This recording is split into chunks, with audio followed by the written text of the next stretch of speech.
പൊന്നാനി പിടിച്ചെടുക്കുമെന്ന് പറഞ്ഞിരിക്കുകയാണ് LDF സ്ഥാനാർത്ഥി KS Hamza. സമസ്ത ഉൾപ്പെടെയുള്ള മതസംഘടനകളുടെ വോട്ടൊക്കെ പ്രതീക്ഷിക്കുന്നുണ്ട്.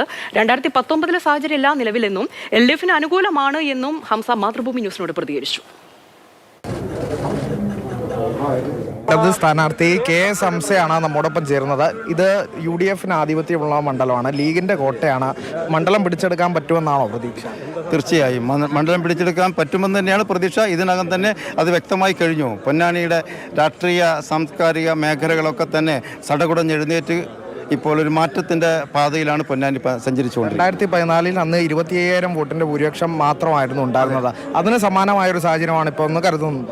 അതിന് സമാനമായ സാഹചര്യത്തിൽ പുതിയ കുറേ മാറ്റങ്ങൾ കൂടിയുണ്ട്. ഒന്ന്, നാഷണൽ ഇഷ്യൂസ് ഇവിടെ UDF ജയിച്ചാലും LDF ജയിച്ചാലും അവിടെയുള്ള ഇന്ത്യ മുന്നണിയുടെ ഭാഗമാണ്. എല്ലാവരും മോഡിയെ മാറ്റാനാണ് പോകുന്നത്. അതുകൊണ്ട് അന്ന് UDFന് അനുകൂലമായി കിട്ടിയിരുന്ന വോട്ട് UDF കിട്ടില്ല. ഇപ്പം മതനിരപേക്ഷതയുടെ ആളുകളുടെ ഭാഗത്തേക്ക് ആ വോട്ട് വരും. സമസ്ത ഉൾപ്പെടെയുള്ള മതസംഘടനകളുടെ പിന്തുണയുണ്ടോ? പ്രത്യേകിച്ച് സമസ്തയുടെ എല്ലാ വിഭാഗം സംഘടനകളുടെയും പിന്തുണയുണ്ട്.